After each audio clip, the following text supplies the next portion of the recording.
Welcome to the Insurance Brokers Podcast with your host, Sarah Myerscough. This business podcast is for ambitious brokers determined to grow their business. Our guests are highly experienced industry experts and innovators. This is the place to leverage their success, learn how to break through barriers to growth, and discover a community of support and ideas whilst growing your business. Good morning, David. Thank you very much for joining me today on the Insurance Brokers Podcast. It's great to have you here. Morning, Sarah. Thank you, and thanks for having me. So we've had a couple of conversations offline. I'm quite interested to hear your kind of views, because we're talking today about the M&A market, what's going on if you want to sell, what you need to do. And I think you've got a world of advice for those listening who are possibly thinking about being their next move. Do you want to introduce yourself and Leslie James Acquisitions, what you do, etc.? Yes, of course. I'm the founder and managing director of Leslie James Acquisitions. We are an M&A, mergers and acquisitions business solely within the insurance sector, which is my background. I'm 41 years in the insurance sector, originally for a number of years as a registered insurance broker for my sins. With the likes of Cedric, as was, and many years thereafter, including extensively with acquisitions. So essentially, we are an introducer rather than a corporate advisory firm, and we introduce vendors to a very wide range of UK acquirers, and that's vendors across the UK. And also in Ireland. What I'm interested in, and I'm going to give you a really broad question here. Sure. What is happening in the M&A market and what do you predict? The reasoning behind the question is, the rhetoric of how many brokers are left, the pool is getting smaller, yes, must mean it's a seller's market. So I'm interested in your thoughts on that. Well, I think it is by definition a seller's market because, as you've alluded to, there is an increasing dearth of brokers who have not been sold, both to the consolidators, the Aston Larks, GRPs, etc. of the world, but also independents. So there is a diminishing pool, albeit that there are and have been and continue to be a number of new startups. Some of whom go down the AR route, but some of whom are brave enough to be under their own steam. So yes, there are a host of acquirers who are all fishing in the same pond, so to speak.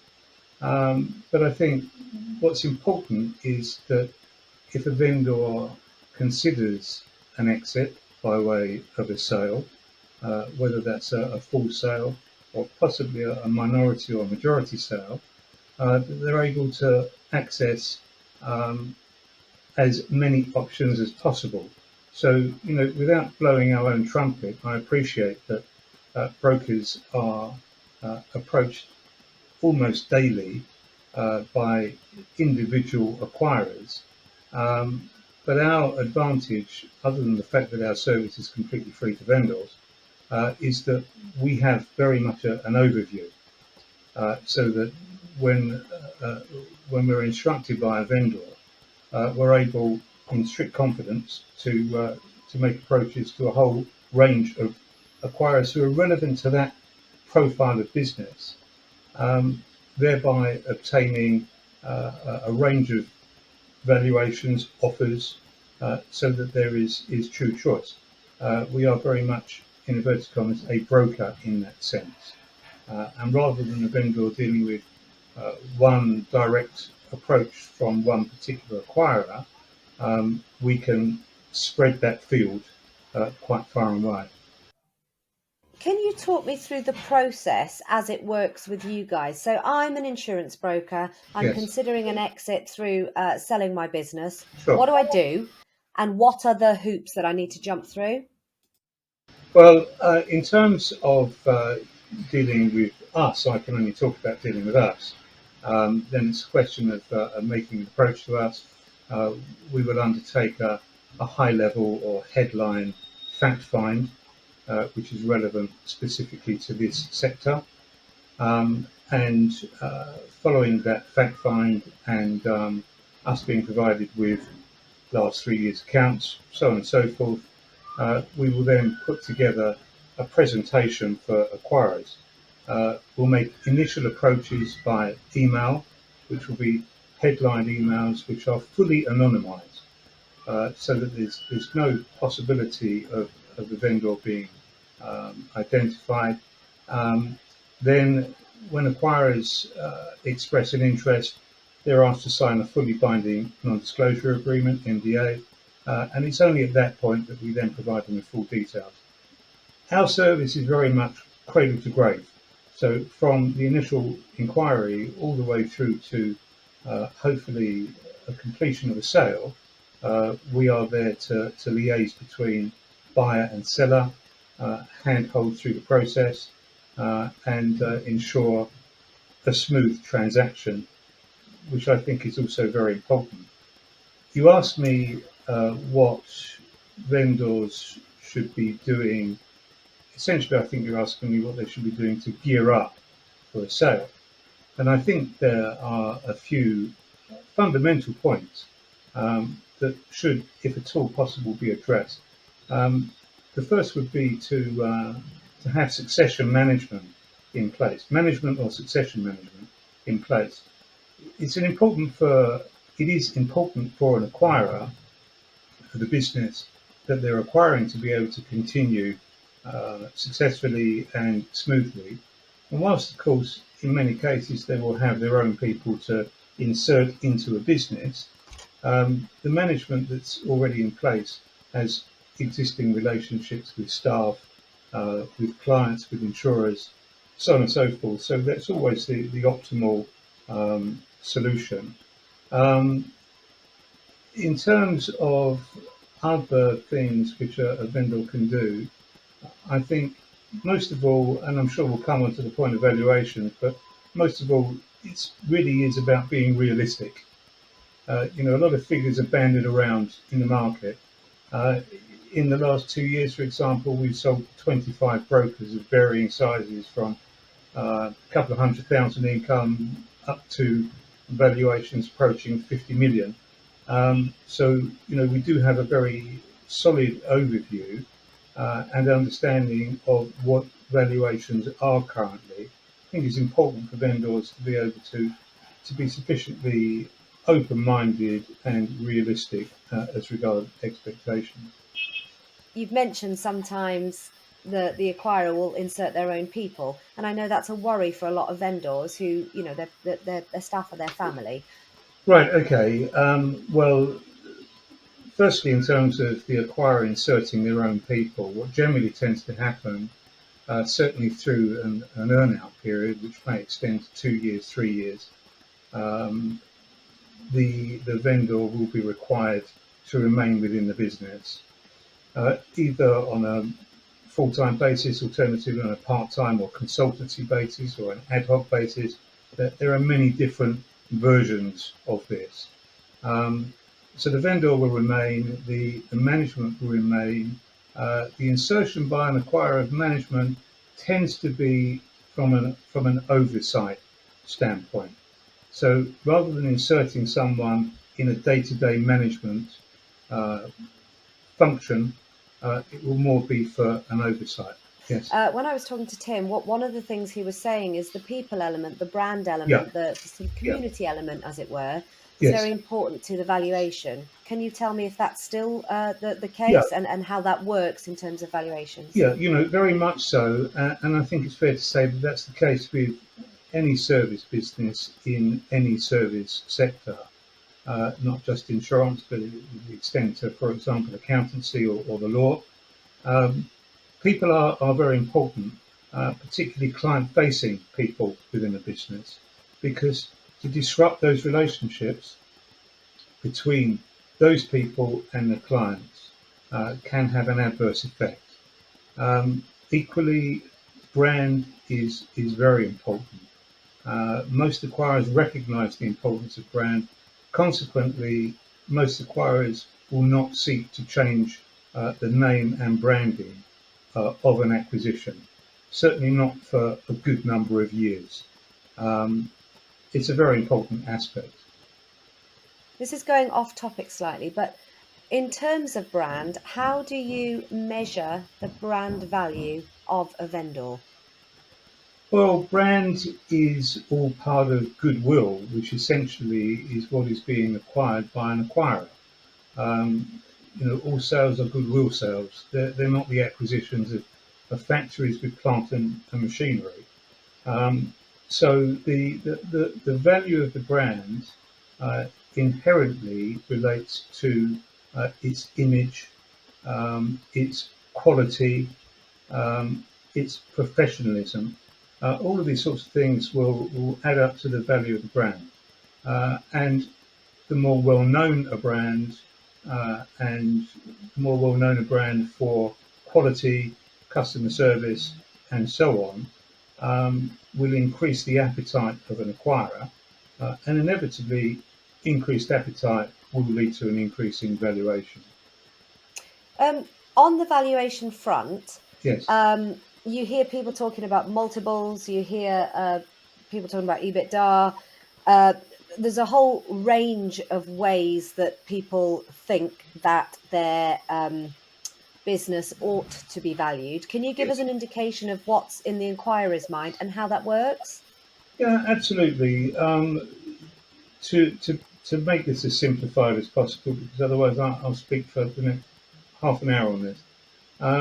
But essentially, a small business, and I would define that as a business with income up to around £1 million, or perhaps EBITDA, and let's just explain what that is.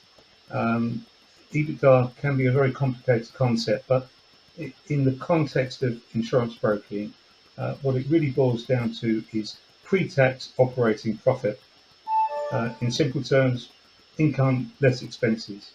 And of course, there is unadjusted EBITDA and adjusted EBITDA. Very simply, adjusted EBITDA is what a valuation will be based on, and the adjustments will be the likes of directors' lifestyle expenses, which are not really attributed to the business but appear on the P&L, travel and entertaining, for example, directors' cars, so on and so forth. Also other areas of possible duplication such as finance and compliance. So to come back to the nub of the question, for businesses generally speaking with turnovers of up to around £1 million, and that's income, that's not GWP, that's broker earnings, they will tend to be valued on a multiple of turnover, a multiple of income. Larger businesses with an EBITDA or operating profit of at least around £500,000 and incomes into the several millions of pounds would almost always be valued by a multiple of adjusted EBITDA. You're going to ask me, I'm sure, about the range in multiples. The range of multiples. We've all heard the 20 times multiples. Yeah, absolutely. Is that realistic in a post-COVID world? Yeah. Well, unfortunately, Sarah, there are a lot of fairy tales out there, and people who are quite unqualified and like to bandy around figures which are really unattainable, and do nothing to manage the expectations of vendors. So in the real world, and if I just look at the 25 acquisitions that we've succeeded with in the last 2 years, you are generally, for a predominantly commercial broking business, a smaller commercial broking business, looking at income multiples of somewhere between roughly 2 and 2.5 times. In some cases, that will be exceeded up to perhaps around 3 times. Private medical healthcare brokers is an interesting example because they have tended to go for higher multiples of around 3.25 times as a ballpark of income. Personal lines oriented brokers, the multiple does tend to be rather lower, somewhere very roughly between 1.5 and 2 times income. But these are very much ballparks. And I've If we're seen, talking, just to say, sorry, I've seen those who've sold for less than those multiples. I've seen others who've sold for more. There have been a couple of examples, for example, of commercial brokers where acquirers have chased up valuations where they've come in initially at around 2.5 times. And in a couple of instances, they've ended up at 3.5, 3.7 times income. But it's very much the exception. but what is it about those brokers that has got the higher multiples? Are they a niche? Are they national? Do they have higher than usual operating profit? What is it about those Yes. brokers that? So with the smaller brokers, where there tends to be an income multiple attributed to arrive at a valuation, even with those smaller brokers, the underlying EBITDA is very important. So in terms of EBITDA, the profit margin, the sustainable post-acquisition profit margin of a vendor will be what a valuation is dependent upon. So to give you an example, quite recently, one of the brokers I sold was extremely popular in terms of acquirer appetite, and fundamentally valuation boils down to acquirer appetite. If you were to go to Sotheby's or Christie's with your valuable, bidder appetite would be valuation rather, or offers would be dependent on that appetite. It works in a very similar way with this. So in this one example, I had a broker, a commercial broker, with a profit margin of an almost completely unheard of 60%. And that was a wholly sustainable profit margin. So as you can imagine, acquirer appetite was extremely strong. There were 5 or 6 offers. Ultimately, the vendor went with the highest offer, not just for monetary reasons, but also because there was a very good fit and a sharing of culture and vision and so on. And that was an EBITDA multiple of 8 times. So this is to give another idea of valuations. So in terms of EBITDA, a commercial broker will tend to go for somewhere between around 6 and 8 times EBITDA. Of course, there are exceptions. You've mentioned the word niche. Certain niche businesses will be particularly highly valued, as will, as I said, businesses with high sustainable profit margins, businesses which are perhaps corporate rather than commercial. It's about acquirer appetite, which leads to valuation levels. So I have a question on that. Yes. I'm just trying to get the conflict right in my head. So it's very much a seller's market, but it's down to acquirer's appetite. So Yes. what does that mean? Well, essentially what it means is very simple. If you have an attractive business, there will be more appetite from acquirers, more acquirers who will be prepared to bid for the business. And that in itself can lead to a bit of a barging match, a bit of competition. I hate to use the term Dutch auction, but it does actually come into it, leading to higher valuations. But equally, some businesses have fallen by the wayside in terms of acquirer attractiveness and appetite, because their profit margins are very low.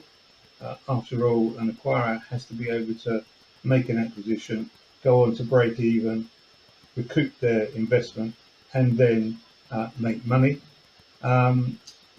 Some businesses will be overloaded with unnecessary, costly staff, wage roll, for example.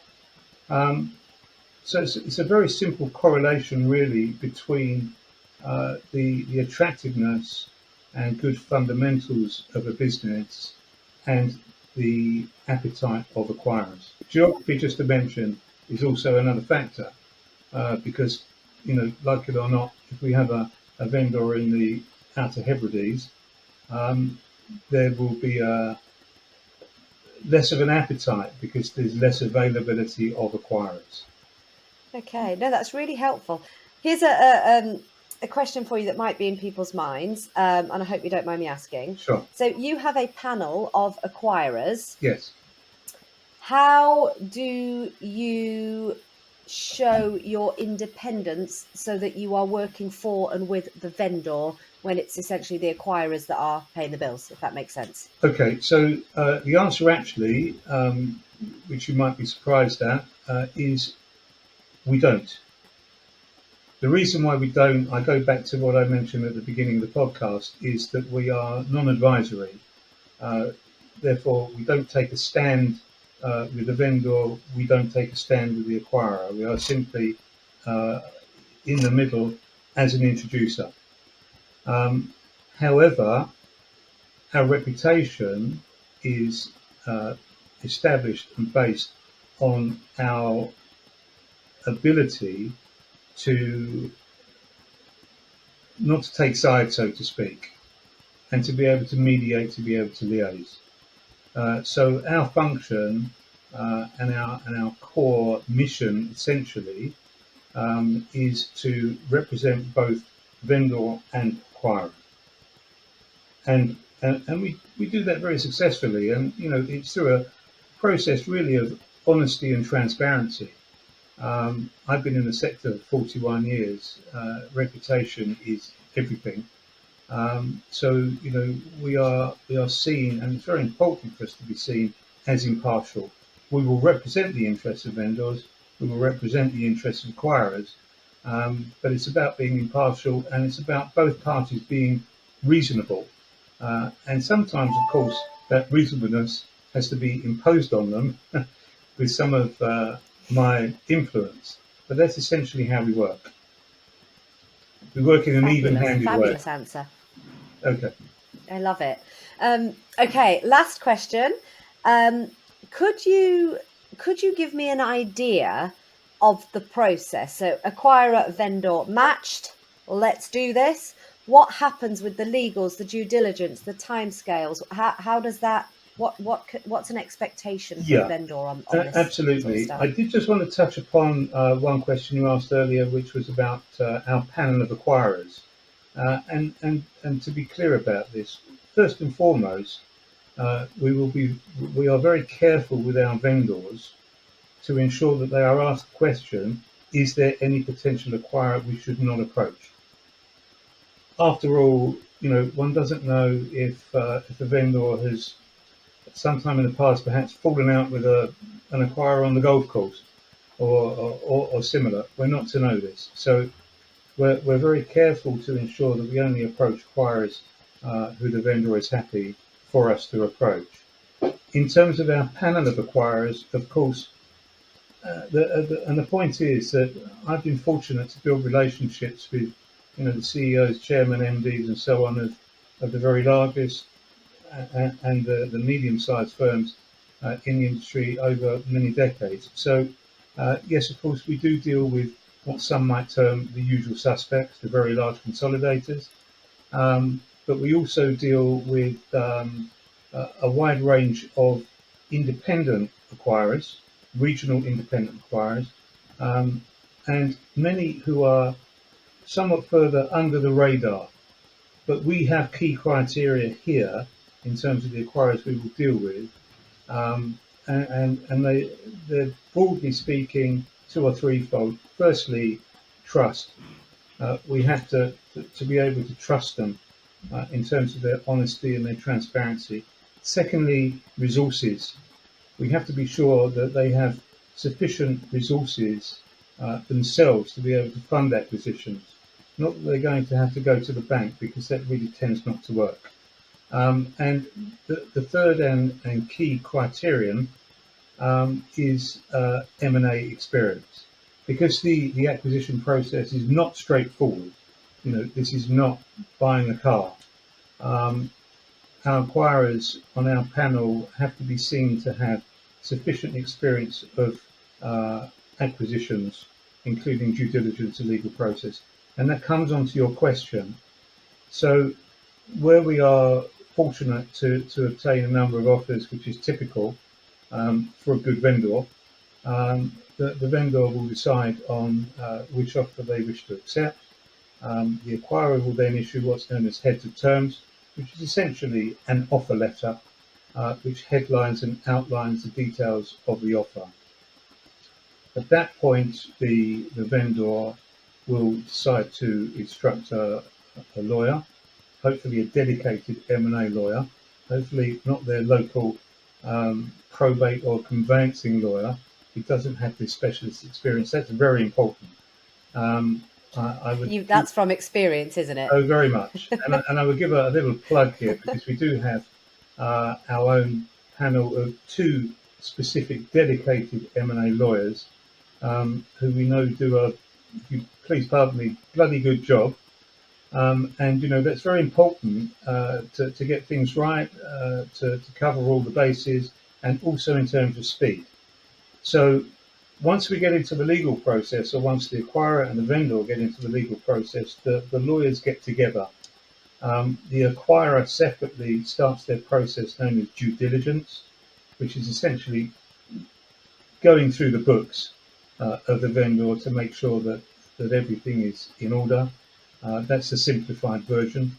That's usually quite extensive by way of questionnaires, etc. And as I say, the lawyers will get together to produce what's known as either a share purchase agreement or otherwise an asset purchase agreement. And I might just mention, because this will be very important for vendors, there are two types of sale essentially. One is a share purchase or a share sale, where the company and its shares are being bought. So the shareholders are selling their shares to the acquirer. The other is an asset, often referred to as a book sale, where the vendor is essentially selling their book of business, possibly also their premises, leasehold or freehold, plus their staff. They're two very different forms of sale. Book and asset purchases are much faster in completing. Share purchases are a little longer and more arduous, but there are key differences in terms of capital gains tax liability. Again, we have a chartered tax advisor that we can refer for free consultations on this subject. But to go back to your question, the legals are, the agreements are ultimately agreed between the parties, and then similar to a house purchase, there is an exchange, there is a completion. I think the important part of this is the structure of agreements, the structure of payments. So typically, and there are exceptions, but typically a purchase will be based on an earn-out. That is to say, payments will be structured over somewhere between 12 months and 3 years, with a lump sum, which is the majority part upfront at completion, and then stages after 12 months, or if it goes on for further 24, possibly 36 months. Typical example would be 60-20-20. 60% of completion, 20% 12 months after that, 20% 12 months after that, gives a 2-year earn-out. Okay. The initial payment would not be subject to any clawback, but the additional payments would normally be subject to clawback, but only if the revenue falls below what it currently is. There are also... And is the reverse true? There can be additional payments if the revenue's increased. That's what I was going to say, because that's a very important point, because growth elements, or in acquisitions what's termed the upside, can be built into the agreement, and often will be built into the agreement, where the vendor will benefit from growth in that book through the period of the earnout. There are also other very interesting arrangements where there's what's known as rolling in of equity. So the vendor will sell to the acquirer 100%. The acquirer will permit the vendor to reinvest usually 10 or 15% of those proceeds into the acquirer's equity, buying shares in the acquirer. That can often, over say a 5-year period, be worth 600 or 700% of its original value. And then when you look at the whole, the 100% valuation at the point of sale, with that additional growth in say 5 years' time, the original 100% valuation is actually worth maybe 160%.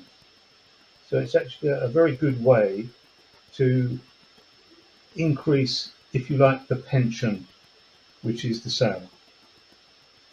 Younger vendors, Absolutely. and this is one other very important point, which I'm sure your viewers, your listeners will want to know. Younger vendors in perhaps their late 40s or their early 50s, who are looking to continue to work, looking to take money off the table by selling their business, but they are looking to continue to work, will often have the opportunity of working in a meaningful managerial role with the acquirer for the next 5-10 years, and all of the benefits that go along with that. Like you said at the beginning, it's not buying a car. No. It's a really, really complicated process. That's And right. and through the work, I've been doing, the conversations I've been having, I learn a little bit more Sure. every week about the M&A process. As do I, Sarah. So As no, do I. yeah. Yeah. Do you know what? You never stop learning. I No. love that saying. That's I've really enjoyed chatting to you, Good luck. David. Really enjoyed it, and I've learnt quite a lot. So thank you. Are you happy that I put your details in the show notes so anybody listening that wanted to get in contact and ask you a couple of questions can? Yes, absolutely. You have my office and mobile numbers, my email address, and of course the website. But Leslie James, Leslie, not Ley, Leslie James Acquisitions. Have a look on Google, and there's a lot of information there, including FAQs, which cover many of these topics. Thank you, Sarah. Super. Thank you very much for your time this morning. Thank you. Thanks very much. Cheers. Thank you for listening to today's episode. If you have enjoyed what you have heard, have any questions or feedback, please leave us a review and we will be sure to get back to you. If you would like further information on how Boston Tullis Group can support your business, or if you would like to join us on an episode, please do not hesitate to contact us.